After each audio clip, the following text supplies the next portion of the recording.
नेपाल सरकारले सार्वजनिक सम्पत्ति तोडफोड प्रहरीका गोलीगट्ठा लानेहरूलाई मात्र पक्रिने भनेर भनेको थियो।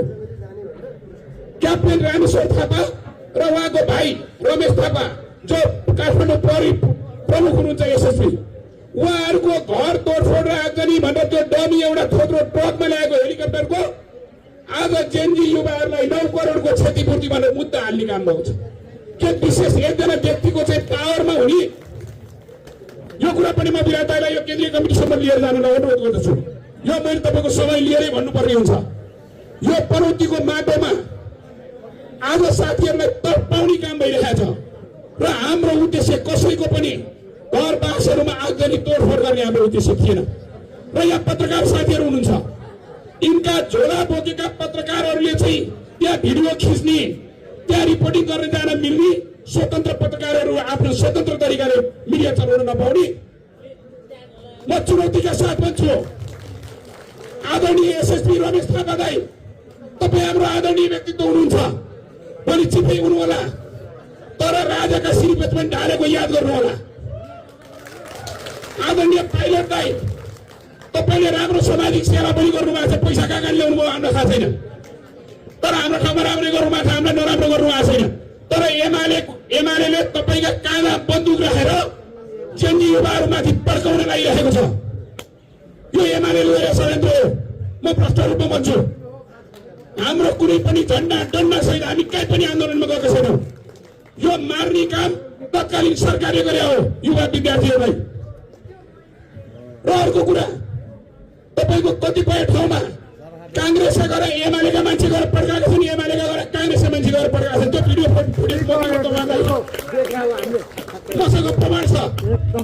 यो हामीले सेभ गरेर राखेका छौँ।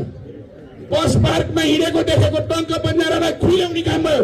एकजनाको कार्की फर्केको मान्छे यहाँ थिए। हिसाब किताब हुन्छ। पनौती बजारमा यिनलाई सोधेर हिँड्नुपर्ने हामी, यिनको वीरता हो। र अर्को कुरा, मेरै कन्टेस्टमा भन्नुपर्दा म बनेपाको घरमा बसेको छु 2 दिन। नेपाली काङ्ग्रेसको जिल्ला सदस्यको मेरो साइडमा केटाहरू काम गरिरहेको थिए। 23 गते म जेन्जीको आन्दोलनमा म पार्टीको जिल्ला सचिव जस्तो मान्छे त्यहाँ हैसियत देखाउन जान्छु। म आन्दोलनमा जान मिल्छ।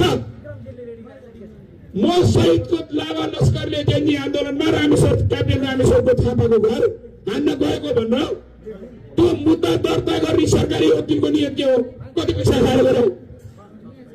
अनि प्रहरी प्रमुखले त्यो मुद्दा किन चलाएको मलाई पक्र भन्न म गएको। खोइ मधु चौनाके कहाँ हुनुहुन्छ हाम्रो क्षेत्रीय सभापति? यहाँसँगै हुनुहुन्छ, उहाँलाई पनि लिएर गएको छु। यस मुद्दामा मलाई पक्रियो भने तपाईँले सिरो कार्यालयमा गयौँ। सुरक्षा जिल्ला सुरक्षा समितिको मिटिङमा गयौँ हामी। सरले त्यो पक्रिने भए त हामी अस्ति नै पक्रियो नि। तपाईँ अस्ति 16 गते नै आउनु भएको छ, आज 19 गते भयो। तपाईँलाई पक्रिनु पनि छैन, किन मुद्दा दर्ता गरेको भन्नु पनि? मान्छे रुँदै आएर म रुँदै गएँ भने कसैले मलाई रिस उठ्यो भने मुद्दा दर्ता गर्न मिल्छ? तपाईँ हामीले तिरेको कर महसुल खाएर बसेको नेपाल सरकारको कर्मचारी, यो कुरा पनि एक गरोस्। यसको पनि हिसाब किताब हुन्छ। कसैलाई रिस उठेको भरमा बिना कारण कसैलाई पनि हतोत्साहित बनाउने र बदनियतपूर्ण ढङ्गले मुद्दा चलाउने अधिकार कसैको छ? म जीएन साहबको अस्ति ज्येष्ठ साप्ताहिक एमालेको मुखपत्रमा लेखेको छु। जीएन साहबबाट फरार अभियुक्त भनेर आउ यहाँबाट पक्रेर लिएर जाउँ। जीएन साहबबाट कहीँ फरार छैन। यो चुनौतीका साथ भन्छु म। तर जीएन साहबबाट तस्कर, भ्रष्ट र माफिया दलालहरू यहाँ ढुङ्गा खानी चलाएर कमिसन चन्दा लिने, चुनाव जित्ने पार्टीले 50-60 लाख लिन्छ यहाँ स्थानीय पालिकामा। यिनका यो तुलु भैँसी विरुद्ध बोल्ने सुदर्शन तिमल सिन्हा जीएन साहबको यिनका दुश्मन भए। व्यक्तिगत रूपमा हाम्रो कोही पनि राजनीतिक दलका फरक पार्टीका मान्छेहरूलाई केही छैन हाम्रो भन्नु, तर चन्दाका लागि जे पनि गर्न तयार हुन्छन्। पनौतीलाई कुनै दिन हामी यहाँ भाषण गरेको ठाउँ छ नि, मेलम्ची र त्यो केदारनाथमा बाढी पहिरो गयो नि, यो अवस्था ल्याउँछ नि अव्यवस्थित ढुङ्गा खानी चलाएर 7 नम्बरलाई पनि त्यसै बनाउँछन्। यो कुनै दिन यही पनौतीलाई पनि मसान घाट बनाउँछन् अव्यवस्थित ढुङ्गा खानी चलाउनेहरूले। यी सबैको हिसाब किताब गर्नको लागि हामीलाई मेजोरिटी चाहिन्छ।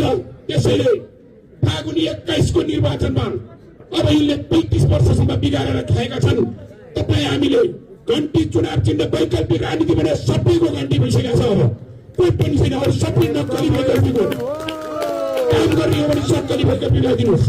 साथ भन्छु जीएम सापकोटाले कुनै पनि पक्राउ परेको मान्छे र अन्य मान्छेलाई कुनै मेसेज गरेर कुनै फोन गरेर फलानुको घरमा आजरी गरेर भनेको हो भने ऊ यो चौरमा फाँसीमा चढ्न तयार छ। मेरा पनि साना बच्चाहरू छन्, मेरो 90 वर्षको बुवा हुनुहुन्छ, म बुवासँगै छु 24 गते। पछाडिको मेरो घर पछाडि नेपाली कांग्रेस जिल्ला पार्टी कार्यालयमा त्यहाँ आजरी हुँदा पनि म गएको छैन। मेरो छिमेकी एकजना एमालेका मान्छेले के भने जेलदै जाऊ, म जान मिल्दैन, तिमी जाऊ, म राष्ट्रपाको जिल्ला सचिव हो, भोलि यो पनि आएको भनेर भन्छन्। म त्यति सजग हुने मान्छेलाई यी मुद्दा भिडाउने यिनलाई डर भने राष्ट्रिय स्वतन्त्र पार्टी काभ्रे जिल्लामा चम्काउने भने जीवन सापकोटाले यही माटोमा बसेर लम्किने र चम्किने यसको खुट्टामा हात दियो भने राष्ट्रिय स्वतन्त्र पार्टी ठप्प हुन्छ भन्ने उनीहरूको उद्देश्य हुँदैन। म मरे पनि तपाईँहरू यत्रो साथीहरू हुनुहुन्छ राष्ट्रिय स्वतन्त्र पार्टीप्रति। त्यसैले यिनका बदनियतपूर्ण कामहरू, यिनका छुट्टा मुद्दाहरू तत्काल खारिज हुनुपर्छ। हामीले गृहमन्त्रीलाई कुरो राखिसकेका छौँ। फेरि यही सिलसिलामा राम्रो पक्ष पनि भन्नुपर्छ है साथीहरू। पनौतीका नियमले यो एउटा घटना हो, दुर्घटना हो। हाम्रा नेताहरूले माथि गद्दार गर्नाले गर्दा यस्तो भयो भन्ने सम्झिनु भयो जस्तो मन लाग्छ। पनौतीको मेयरको घर तोडफोड भएको छ। त्यहाँ कुन कुन राजनीतिक दलका मान्छेहरूसँग मैले फोटो स्क्रिनसट गरेर राखेको छु। प्रमाण चाहिन्छ भने म तयार छु दिनलाई। तर उहाँले काहीँ पनि अभिभावकीय भूमिका खेलेर यसलाई अतिरञ्जित गरेर झन् यो द्वन्द्व बढाउने काम गर्नु हुँदैन भनेर अभिभावकीय भूमिका पनौती नगरको मेयरले गर्नुभएको छ। म उहाँलाई एउटा अभिभावककै रूपमा मान्छु। उहाँले अतिरञ्जित गर्नुभएको छैन यो आन्दोलनलाई। उहाँले मलाई लाग्छ, उहाँले मलाई भन्नुभएको छैन केन्द्रका नेताहरूको बेमानीका कारण हामी त्यो बोल्नु पर्यो भन्ने लाग्यो होला उहाँलाई। त्यसैले मैले यी कुराहरू राखेँ। म व्यक्तितिर भ्रष्टाचार विरुद्ध कुनै ज्यानको प्रभाव नगरिकन लाग्न प्रतिबद्ध छु र तपाईँहरूलाई कुनै पनि समस्या पर्यो भने डटेर लड्न प्रतिबद्ध छु। र अर्को कुरा हाम्रो ऱ्याटको साथीहरूले अरू कुरा गर्नुभयो। मेरो त फरक मेरो व्यक्तिगत विचारै हो। फेरि ऱ्याट विभाग भनेको उद्धार र राहतमा काम पनि गर्छ। हाम्रो साथीहरूलाई कसैले आइलाग्यो भने चाल पनि लाग्छ भन्नुपर्छ। यी चढाउने हामी आइलाग्दैनौँ। राष्ट्रिय स्वतन्त्र पार्टी लाग्दैन, काहीँ टायर बाल्ने ओरी गरेर हिँड्दैन। रगतको खोलो बगाउने ढुङ्गा हानी काम पनि गर्दैन। बगाउने हो भने त्यसै ढुङ्गा हानी भने हाम्रो सभापतिले लगेर राजनीतिक प्रतिशोधपूर्ण व्यवहार गरेर हामी टायर बालेर डिपी राजमार्ग र अरण्य राजमार्ग उदीमा मरिन्छु भनेको थियो मैले पोखरामा साथीहरूलाई। तर हाम्रो त्यो उद्देश्य होइन साथीहरू। शान्तिपूर्ण ब्यालेट चेन्ज गरेर परिवर्तन गरेर जाने हो। र म यही सिलसिलामा आफ्नै यी कुराहरू राखेँ। केही यो पञ्चाल भनेर पनि पन्ती भनेर पनि हामीले भन्थ्यौँ। अनि अब यहाँ पनौतीवासीहरूलाई त थाहा होला, तर आज पाहुनाको रूपमा आएको साथीहरूलाई थाहा छैन होला। यमरी भन्ने चिज जुन राष्ट्रिय परिकारको रूपमा छ, त्यो बनेको ठाउँ चाहिँ पनौती हो भन्ने यहाँ कति साथीलाई थाहा चाहिँ छैन। फेरि यसको एउटा राम्रो कुरा के छ भन्दाखेरि यो यमरी चाहिँ फेरि पञ्चतत्त्वले पनि बनाए भन्छ। चाकु एउटा तत्त्व, हामो एउटा तत्त्व, अनि त्यसपछि आएर पिठो एउटा तत्त्व, र त्यो भित्र चाहिँ जुन ग्याप बस्छ त्यो चाहिँ फेरि वायु तत्त्व भन्ने पनि छ। सो वैज्ञानिक तरिकाले सांस्कृतिक महत्त्वको हिसाबले हेर्ने भएदेखि इन्द्रिय स्वर्गका कुराहरू यो सबै कुरा। आज पनौतीको यहाँ हामीले वडा हाम्रो ऱ्याटको गठन विस्तारका कुरा गर्दै गर्दाखेरि तर हामीले यो त्रिपुरा सुन्दरी यलाछे टोलपट के सन्देश दिन्छौँ भन्ने कुरा धेरै महत्त्वपूर्ण छ। किन भन्दा आज यहाँबाट दिएको सन्देश बेथान चोक, दाप्चा, नमो बुद्ध, पाँचखाल लगायत हाम्रो काभ्रेको विभिन्न ठाउँसम्म पुग्न एकदमै महत्त्वपूर्ण पनि छ। तपाईँले देखिहाल्नुभयो देश व्यथितिका आक्रान्तहरू, हामी संसदमा हुँदा हामीलाई गरेको व्यवहारहरू तपाईँले देखिहाल्नुभयो। जम्मा 21 सिटका थियौँ हामी, त्यसमा पनि सभापति जेलमा एकजना उपसभामुख भएर 19 जनाको सङ्ख्याले 2/3ले बल मिचाइ गरेको नतिजा 24 गते जनताले देखाइदिया हो कि होइन भन्ने कुरा। मानव तस्कर हेर्नु त एयरपोर्टमा दिनदिनै नेपाली दाजुभाइ दिदीबहिनीहरू बेचेकाहरूको विरुद्धमा हामी उभिँदाखेरि हामीलाई गरेको व्यवहार हेर्नु त। र अघि साथी जिल्ला सभापतिले जिल्ला सचिवजीले पनि भन्नुभयो अब वैकल्पिक राजनीति भनेको तपाईँहरूले यसको विरासत हेर्नुभयो भने विवेकशील साझा, त्यसपछि आएर पछिल्लो क्रममा बालेनजी, अब हिजो कुलमानजीको के भयो मलाई थाहा छैन। मलाई हिजो अलिक चित्त पनि दुख्यो। हिजो राष्ट्रपाललाई अलिकति लोड सेडिङ भएको जस्तो भयो, म त रिचार्जै हुनु पाएन, आज पनौती आएर चाहिँ रिचार्ज भएको छु। हिजो के मिलेन मैले थाहा भएन, तर हिजोसम्म खास तिनटै एक ठाउँमा भने हामी ललितपुरको कार्यक्रमसम्म पनि उत्साहित थियौँ, तर खोइ के मिलेन। हिजो एकछिन त न्यास्रो पनि लाग्यो, तर आज जसरी काभ्रेमा साथीहरूले ऋषि भाइ हाम्रा यहाँ पुराना साथीहरू अघि माथि मैले विजय तामाङ पनि भेटेँ, लवजीदेखि भूषणजीदेखि लिएर कपिलदेवजीदेखि लिएर सबै भेटेर तपाईँहरूको यो सद्भाव दिएर आज म फेरि यहाँबाट रिचार्ज भएर चाहिँ काठमाडौँ जाँदैछु। सो मेरो अरू धेरै कुरा केही पनि छैन, किन भन्दाखेरि यो तपाईँहरू आज जुन खालको उत्साह दिनुभएको छ, म पनि भूषणजी जस्तै एकदम धेरै बोल्ने खालको बानी भएको मान्छे होइन। म चाहिँ केही गरौँ, किन भन्दा 30-36 वर्षदेखि यिनीहरूको आश्वासनले हामी आक्रान्त भएका छौँ नि त। हेर्नु न, ग्यासको चुलो घर घरमादेखि लिएर कहिले के, कहिले सिङ्गापुर भनेको छ, कहिले के भनेको छ। आफ्नो भरतपुर र बसन्तपुर बनाउन सकेको छैन, सिङ्गापुरको कुरा गर्दैछ। आफ्नो ललितपुर राम्रोसँग बनाउन सकेको छ। सो ठुलो कुरा गर्ने भन्दा पनि यहाँ कसरी काम गर्ने भन्नेमा हाम्रो जिल्लामा आज जिल्ला समिति, क्षेत्रीय समिति, पालिका समिति लगायत जति पनि सङ्गठनका साथीहरू छन् साह्रै प्रभावित पनि भएको छु। किनभने यही चिज काभ्रेमा पहिला आउँदाखेरि हामीले भनौँ उम्मेदवार नपाउनेबाट आज होनहार पनौतीको लागि काभ्रेको लागि केही गरौँ भन्ने दिदीबहिनीदेखि लिएर दाजुभाइ बाहरूको आशीर्वाद लिएर हामी यहाँ आज एउटा आशाको साथ आउन सकेको छ। त्यसको लागि पनि म तपाईँलाई शुभकामना व्यक्त गर्न चाहन्छु। अब आज भिकु बा पनि पार्टीमा जोइन गरिहाल्नु भयो। भिकु बाको किताब पनि रहेछ त्यहाँ। भिकु बा चाहिँ सांस्कृतिक हिसाबले धेरै काम पनि गरिसक्नु भएको रहेछ। सो यो एउटा देवभूमि हो। पहिला हामीले कथाहरू सुन्दाखेरि चाहिँ तपाईँले याद गर्नु भएको छैन, पनौती पन्ती पञ्चालको बारेको कथाहरू चाहिँ आज यहाँ मात्र होइन, यहाँ लाग्ने मकर मेला भनेको त संसारभरि फैलिएका हिन्दूहरूको लागि चाहिँ मर्नु अगाडि यसरी पुगौँ भन्ने ठाउँ पनि हो नि त। यो यति पवित्र भूमि हो। अनि यो ठाउँको बासिन्दाहरू आज एउटा आशा गरेर हामी जस्ता भर्खर आएका पुच्चेहरूसँग, भाइहरूसँग, छोराहरूसँग आशा गरेर अब यो ऋषि भाइ विवेक सिंह एउटा प्रखर व्यक्तित्वको रूपमा थियो।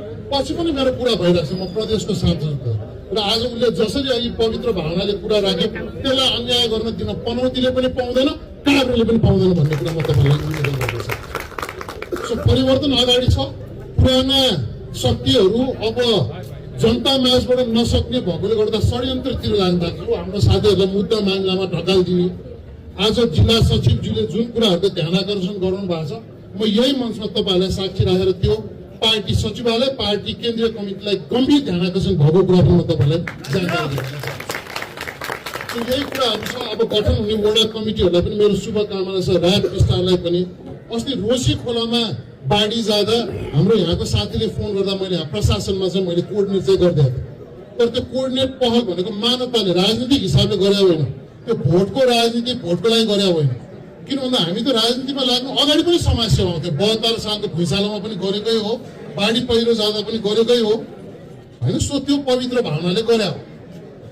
आज जिल्ला सचिवजीले पनि भनिहाल्नुभयो, राजको हाम्रो मिन गैरेजीले पनि भनिहाल्नुभयो, राज किन गठन भयो भन्ने चिजमा यसले चाहिँ जनतालाई केही चिज समस्या पर्यो भनेदेखि चाहिँ राजको साथीहरूको यसो सहयोग गरिदिन सक्छ कि भनेर गठन भयो। तर अहिले राजनीतिक माहौलले कस्तो भन्दा हाम्रो नेताहरूले जुन खालको व्यवहारहरू गरिरहेछ, राजले फरक तरिकाले पनि सोच्नु पर्यो कि भन्ने कुरा जुन उहाँले सुझाव दिनुभएको छ त्यो हो कि जस्तो मलाई पनि लाग्छ। अब यो नीलो क्रान्तिको कुरा गर्दा म गर्व पनि गर्छु। तपाईँलाई जानकारीको लागि हाम्रो पार्टी सभापति रवि लामिछाने उपनिर्वाचनमा चितवनबाट लड्दै गर्दाखेरि मैले नै चितवनको भूमिबाट उद्घोष गरेको थिएँ नीलो क्रान्ति भन्ने कुरा। आज नीलो क्रान्ति फैलिएर काभ्रेमा पनि यो चरणको नीलो रङले चाहिँ जनतामा लागेको त्यो आलो भावमा मलम लागेको देख्दा मलाई असाध्यै खुसी पनि लागेको छ। पहिला रातो क्रान्तिले धेरै दुःख दियो। राष्ट्रपा विध्वंस गरेर कसैको सिन्दुर पुसेर कसैलाई अनाथ बनाएर कसैको कोख रित्तो गरेर आएको पार्टीले होइन नि। राष्ट्रपा त एउटा सुसंस्कृत तरिकाको जगबाट आएको पार्टी हो नि त। देशका संस्कार संस्कृतिहरू प्रति चाहिँ मान्छेको लगाव हुनुपर्छ, यो पहिचानमा हामी जोडिनुपर्छ भनेर आएको पार्टी हो। सो त्यसले गर्दा आज पनौतीको यो देवभूमि यो भनौँ न, मैले भने यो हाम्रो अहिलेको एलाछे त्रिपुरा सुन्दरी समितिको यो पार्टीमा बसेर यो कुरा गर्दा मलाई गर्व पनि महसुस भएको छ।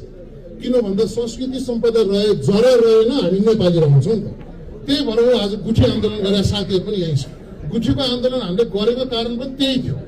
देशको संस्कृति सम्पदा संस्कार रहेको हामी मान्छे नत्र पशु हुन्छौँ र आज मैले यो भूमिबाट यो कुरा भनिराख्दाखेरि म आभार व्यक्त गर्छु यहाँको दैविक शक्तिहरूदेखि लिएर यहाँका बासिन्दाहरू जसले चाहिँ संस्कृति सम्पदालाई यहाँसम्म बचाएर राख्नु भएको छ त्यसको लागि म तपाईँहरू सबैलाई हृदयदेखि धन्यवाद पनि व्यक्त गर्न चाहन्छु। अन्त्यमा सञ्चारकर्मी साथीहरू प्रहरी साथीहरूलाई पनि म आभार व्यक्त गर्छु। आज मलाई खुसी पनि लाग्यो हाम्रो रातको साथीहरूले जसरी गराउनु भएको छ हाम्रो प्रशासनका साथी सुरक्षाकर्मीहरूलाई पनि अरू दलको कार्यक्रम भयो भने सबैजना ठुला नेता बन्छ। तर आज मैले मेरो कार्यक्रममा देखेँ यो कार्यक्रममा देखेँ हाम्रा नेताहरू चाहिँ स्वयंसेवक भएर चाहिँ प्रहरीलाई सघाएर काम गरिरहेको छ। यही फरक कुरा हो। राजसभा बोलीले मात्र फरक होइन व्यवहारले पनि फरक पार्टी भने यस्तै साना साना कुराले हामी यहाँहरूको बिचमा एउटा कुरा के भन्न चाहन्छौँ भने हाम्रा साथीहरूलाई कोही कसैले पनि कुनै पूर्वाग्रह राखेर यदि कोही साथीहरूलाई दमन गर्न आँखा तन्काउनुहुन्छ टेढो आँखा लाउनुहुन्छ भने राष्ट्रिय स्वतन्त्र पार्टी काभ्रे र स्वयं म काभ्रे क्षेत्र नम्बर 1 को क्षेत्रीय सभापतिलाई त्यो सह्य हुनेवाला छैन। हाम्रा साथीहरूलाई टेढो आँखा लाएर नहेर्नु होला। हामीले पटक पटक तपाईँहरूका देख्यौँ। हामीले 36 वर्ष तपाईँहरूको शासन भोग्यौँ। हामीले 36 वर्षसम्म सहन गर्यौँ। हुन्छ कि भनेर आश गरेर बस्यौँ। तपाईँहरूले बाध्य बनाउनु भयो। हामी फेरि आफ्ना अभियानहरू लिएर तपाईँहरूको बिचमा आउनुपर्ने परिस्थिति सिर्जना भयो। तपाईँहरूको बिचमा हामी आउँदै गर्दा नागरिकहरूको अपार समर्थन हामी प्रति हुँदै गर्दा हाम्रा आदरणीय दाजुभाइ तथा दिदीबहिनीहरू आमा बुवाहरूलाई यदि प्रताडित गर्ने जमर्को गर्नुभयो भने तपाईँहरूले जसरी हिजो हामीमाथि दमन गर्नुभयो, हाम्रो आदरणीय पार्टी सभापतिमाथि दमन गर्नुभयो, हाम्रो आदरणीय पार्टी सभापतिलाई पूर्णका लागि भनेर खाडल खन्नुभयो। तपाईँहरूले आफूले खनेको खाडल धेरै ठुलो खाडल थियो। भोलि बिहान तपाईँहरू त्यो खाडलमा पुरिनु पर्ला, त्यो ख्याल गर्नु होला। तपाईँहरूले यदि हाम्रा मान्छेहरूलाई दमन गर्न खोज्नुभयो भने यो नागरिकको अपार समर्थन तपाईँहरूको विरुद्धको हो। तपाईँहरूले 36 वर्षसम्म काम गरिदिएको थियो भने हामीले हाम्रा वर्षौंदेखिका पेसा र व्यवसाय छोडेर हामी यी नागरिकहरूलाई झकझकाउनुको निमित्त हामी नागरिकका घर घरमा आउनुपर्ने परिस्थिति थिएन। तपाईँहरूले काम नगरिदिएको कारणले गर्दाखेरि हामी भनेर देख्नुभयो होला नि त। आफ्ना नेताहरू घाइते हुँदै गर्दा, आफ्ना नेताहरू बिरामी हुँदै गर्दा आफ्नै उपचार राम्रो गर्न नसक्ने, एउटा हस्पिटल बनाउन नसक्ने त्यो नेतृत्वलाई विश्वास गरेर फेरि नागरिकहरूमाथि दमन गर्ने प्रयत्न गर्नु भने त्यो हाम्रा लागि सही हुने छैन। म यहाँहरूका बिचमा अन्तमा के भन्न चाहन्छु भने नजिकै निर्वाचन आएको छ। यो निर्वाचनले देशलाई एउटा सङ्घारमा उभाइएको छ। त्यो के हो भने देश अग्रगमनमा जाने हो या देशलाई पश्चागमनमा धकेल्ने हो भन्ने कुरामा अहिले कम्तीमा पनि देश दुई धारमा उभिएको छ। राष्ट्रिय स्वतन्त्र पार्टीले अग्रगमनको नेतृत्व गरेको छ भने पुरानाहरू पश्चागमनमा धकेल्न खोज्दैछन्। तपाईँ नागरिकहरूको विवेक, तपाईँहरूले अग्रगमनको पक्षमा पोखिदिनु होला भनेर हामी यहाँहरूलाई विनम्रतापूर्वक अनुरोध गर्दछौँ। मैले यसो भन्दै गर्दा तपाईँहरूका बिचमा यिनका कोठामा जल्न बाँकी रहेको रकम लिएर तपाईँहरूलाई पाण्ड आउलान्। तपाईँहरूकै सम्पत्ति हो, खाइदिनुहोस्। तर अन्तिममा भन्छु भोट चाहिँ घन्टीमा नै लगाइदिनुहोस्। धन्यवाद। देश खण्डहर बनेको छ, माटो रोइरहेको छ। त्यसैको बावजुद पनि राष्ट्रिय स्वतन्त्र पार्टीले यो सांगठनिक गतिविधि गर्ने निरन्तर गर्ने क्रममा हामी विपरीतको मैदानमा अझ देवभूमि, यो काभ्रेको देवभूमि, यो देशकै देवभूमिमा हामी यो संगठन विस्तार गर्ने क्रममा ऱ्यापिड एक्सन टिम विस्तार गर्दैछौँ। यसले समिति मात्र बन्ने होइन, यो काभ्रेका विशेष गरी कुशासनका विषयमा, भ्रष्टाचारका विषयमा र अन्य माफियाहरूको विषयमा अब 36 साल पनि अगाडि बढ्ने बाचा र प्रतिबद्धता व्यक्त गर्न चाहन्छु तपाईँहरूसँग। हामीलाई थाहा छ यो पछिल्लो घटनाक्रमलाई मध्यनजर राख्ने हो भने पनि विभिन्न पार्टीहरूले विभिन्न नेताहरूको नाम बेचेर, जस्तै कांग्रेसले बिपीको फोटो झुलाएर, एमाले पुष्पलाल र मदन भण्डारीको फोटो झुलाएर तपाईँ हाम्रो भावना लुटे। अब हामी जबरजस्ती राजनीतिक हस्तक्षेप गर्नको निमित्त पनि आदरणीय नेताहरू सबै पनौतीलाई साक्षी राख्न पनि हामी आएका हौँ। हामी राष्ट्रिय स्वतन्त्र पार्टी अझ विशेष गरी जे बोल्छौँ त्यो गर्छौँ र जे गर्छौँ त्यो बोल्छौँ। हामीलाई झुट बोल्ने छुट छैन, जनताको भावनामाथि कुटरात गर्ने छुट छैन हामीलाई। तर राष्ट्रिय स्वतन्त्र पार्टीको अभियानलाई आदरणीय पार्टी सभापति रवि लामिछानेजीको सत्कर्मबाट 2079 साल असार 7 गते गठन भएपछि हामीले यस्तो गर्वको दिन आज प्राप्त गरेका छौँ। 4 महिनामा पार्टी गठन गरेको 5 महिनामा हामीले 21 जना होनहार संसद सदनमा पठायौँ, जसको बावजुद आज 84 को निर्वाचन प्रयासमा आइपुगेको छ। कारण पछिल्लो जेएनजी पुस्ताको जनक्रान्ति, यो निलो क्रान्तिलाई स्थापित गर्नको निमित्त यसले ठुलो बल प्रयोग गर्ने घोषणा गर्न चाहन्छु।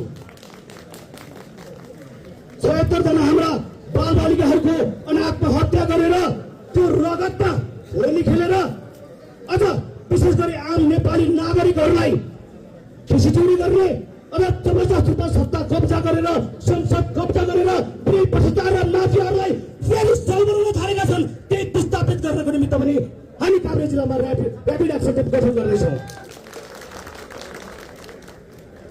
अब 5 महिनामा हामी 21 जना पठायौँ भने अब 84 को निर्वाचन प्रयासमा आइपुगेका छौँ। अब 165 ने कब्जा गरी हामी राष्ट्रिय स्वतन्त्र पार्टी पुग्दैछौँ। हामीलाई हार्ने छुट छैन। आगामी निर्वाचनको लागि हाम्रा उम्मेदवार साथीहरू पार्टीको आन्तरिक प्रक्रियाबाट मैदानमा होमिनको निमित्त अब एक हप्ताभित्रमा हामी मैदानमा उम्मेदवार सहित हामी आउँदैछौँ। पार्टीको आफ्नै लोकतान्त्रिक प्रक्रिया छ। थाहा छ पछिल्लो समय काठमाडौँ महानगरका मेयर बालनज्यू र अझ पछिल्लो मात्र खबर कुलमानको कुरा तपाईँले सुनिहाल्नुभयो। तर राष्ट्रिय स्वतन्त्र पार्टीको सबभन्दा विश्वास भनेको कि न्यायालय हो कि जनता हो, अरूसँग विश्वास छैन राष्ट्रिय स्वतन्त्र पार्टीको। त्यसैलाई मध्यनजर राखेर आदरणीय पार्टी सभापति रवि लामिछानेजीले भन्ने गर्नुभएको छ कि जनतालाई विश्वास गर्नुहोस् कि जनमतलाई विश्वास गर्नुहोस्, यी माफियालाई विस्थापित गर्नुहोस्, तपाईँ टुगलमा जानुहोस् भनेर निर्देशन प्राप्त भएको छ। त्यसै कारणले हामी संगठन विस्तारको क्रममा विभिन्न अभियानहरूमा अघि लागेका छौँ। नगरपालिकाको मेयर दुईचोटि लडेको पनौती नगरपालिकाबाट, त्यही भएर अलिअलि मेरो प्रचार पनि होला। अनि पहिला चाहिँ हामी वैकल्पिक राजनीति भन्दाखेरि धेरै मान्छे थिँदै थिएनौँ। यति मान्छे भइसक्यो त म आज मेयर हुन्थ्यो होला होइन। राजनीतिक दलले काम गरेन, हामी विकास गर्छौँ भनेर लागेको आज लगभग धेरै वर्ष 10-12 वर्ष भइसक्यो होइन। मेरो साथी मन्त्री भइसक्यो। बिएक्सी नेपाली हुँदाखेरि विराज भक्त श्रेष्ठ र म एउटै कमान्डर काठमाडौँमा। यतिवटा कतिजना मान्छे छ काठमाडौँमा भनेर खोज्दै हिँड्थ्यौँ क्या विराज भक्त र म चाहिँ। ए भूषणजी यहाँ त्यहाँ अलिकति मान्छे ल्याउनु न लगन टोलमा, त्यो त तपाईँ बसिरहेको टोल हो। कतिजना मान्छे खोज्नु भनेर खोज्दै आएको साथी चाहिँ मन्त्री प्रमुख अतिथि, म चाहिँ खोपासी कुनामा बसेर अब यसो आलु गोड्ने होइन, धान केलाउने माछु। तर पनि खुसी लागेको छ। सबैजना दुःख गरेको मान्छे सबै सक्सेस हुँदैन नि। कतिपय मान्छे सक्सेस हुन्छ, कतिपय मान्छे लड्दै जान्छ। लाखपति बालेको जस्तो भनेको छु नि, दियो बाल्न हामीले कोसिस गरेको हेर्नु त। आज पढ्दै यति धेरै मान्छे छ होइन। तपाईँहरूले गर्दाखेरि चाहिँ अब हामीले त्यतिखेर गरेको दुःख गरेको अब सफल भएको जस्तो लागेको छ। यही अब हेर्नु न, जस्तै अस्तिको जेएनजी आन्दोलनमा हाम्रो पनौती नगरपालिका वडामा 10 खोपासी, मेरो घर पनि खोपासी, त्यही बस्तरीबाट हाम्रो दर्शनवटाबाट रसिक भाइ शहीद हुनुभयो होइन त। रसिक खतेवडा हुनुभयो। आज म उहाँलाई सम्झिन्छु। ऋषि भाइ त्यतिखेर धन्न उहाँलाई गोली लागेन, त्यही भएर ऋषि भाइ चाहिँ शहीदको आन्दोलनको हामीले ऋषि थापालाई हामीले चिन्नु पाएको छ। नभए ऊ पनि शहीद हुन्थ्यो। सँगसँगै थियो। दायाँको साथीलाई गोली लागेको छ, बायाँको साथीलाई गोली लागेको छ। तर उसले चाहिँ त्यो लास बोकेर हिँडिरहेको छ। त्यो लासको घिटी बोकेर हिँडिरहेको भाइ यहीँ नै छ। उसलाई अनुसन्धान चालिरहेको छ, कसरी भयो के भयो भन भनेर ऋषि साहेबलाई हरेक दिन सिंहदरबार बोलाउने त्यो खालको भइरहेको छ। अब मैले तपाईँलाई धेरै कुरा बोलिनँ, किनभने धेरै कुरा अरू साथीहरूले पनि भन्छन् भएको छ। तर हामी के गर्छौँ भने एकदम मौका पायौँ भने पनौती नगरपालिका विकास गर्छौँ। तपाईँहरूले साथ दिनु होला। सबैजनालाई धेरै धेरै नमस्कार छ। आज तपाईँले यति हिम्मत गरी आइदिनु भयो। पहिला नै आइदिएको भए आजसम्म नगरको मुख परिवर्तन भइसक्थ्यो। हामीले धेरै विकास गर्न सक्थ्यौँ। Thank you so much. युवा शक्तिले चाहिँ राजनीतिमा सक्रिय हस्तक्षेप गर्नुपर्छ भनेको राजनीति फोहोर छ भने हामी युवा शक्तिहरू चाहिँ सफा गर्न कोही न कोही चाहिँ त्यसमा बस्नै पर्छ, जो चाहिँ शिक्षित सक्षम र सबल हुनुपर्छ। राजनीतिबाट हामीले टाढा भाग्यौँ भने, राजनीतिमा युवाहरूले चासो देखाएनौँ भने, हामीले यसमा बुझ्न खोजेनौँ भने हामीभन्दा असक्षम शासकहरूले शासन गर्छन्। त्यस कारणले गर्दा सक्षम विकल्प खोज्ने होइन, त्यसको लागि विकल्प बन्ने हो भनेर हामी आफै दाईहरू सँगसँगै म पनि आजभन्दा 8-10 वर्ष अगाडिदेखि नै दाईहरूको दुवैजना मेरो विराज दाई, भूषण दाई दुवैजना मेरो गुरु हुन्छ। आज दुवैजना दाईहरू यहाँ अतिथि हामी सँगसँगै छौँ र अहिले पनि पछिल्लो चरणमा पनि हामीले भदौ 23मा यो विकृति विसङ्गति लोकतन्त्रको नाममा एउटा लुटतन्त्र मचिरहेको विरुद्ध हामीले सडकमा गयौँ। सडकमा जुन खालको दमन भयो तपाईँहरूले देखिहाल्नुभयो। त्यस पछाडि भदौ 24मा तपाईँहरू पनि उत्रेर यो हामीमाथि दमनकर्ता, हामीलाई नरसम्मान गर्नेहरू